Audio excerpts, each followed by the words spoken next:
Thank you, Ella.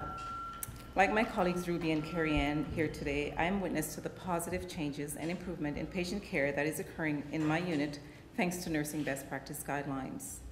Last year, I became lead on implementing a guideline in our unit at the hospital that helps nurses better identify, screen, and manage patients with symptoms of delirium, dementia, and depression. While these medical conditions are not a part of aging, the likelihood of you or I being affected by these conditions increases with age.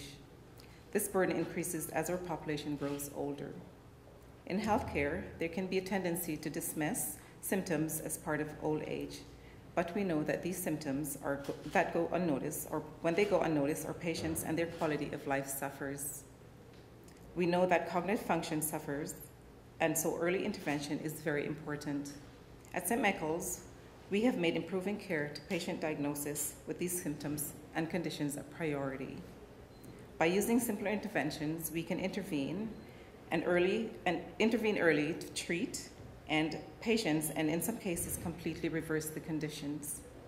From writing the date on the whiteboard above patients' beds to remind them what the day is and the year is, and also placing patients closer to the windows and to the light, and also moving them away from other destructive patients, we can help reorientate our patients to reduce their fear and confusion that comes with dementia or delirium. We see these initiatives as some of the simplest things that we can do to better assess and manage these conditions. Without these interventions, we know that our patient health declines in our hospital. For example, death and length of stay increases, over-medicating or malnutrition is also possible. For our nurses, these benefits far outweigh the risk.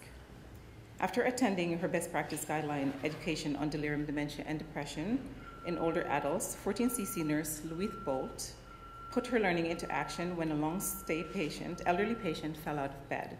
With the knowledge obtained through the education sessions related to the differences and causes between dementia, delirium, and depression, this prompted Bolt, who immediately sent a specimen off to be cultured for urinary tract infection, since a sudden change in mental state in delirium is often due to infection.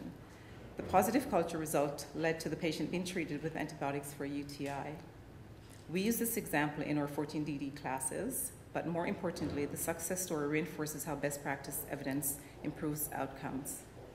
And this is also rewarding when we hear from our patients or their families that this has helped improve their loved one's health. Thank you very much.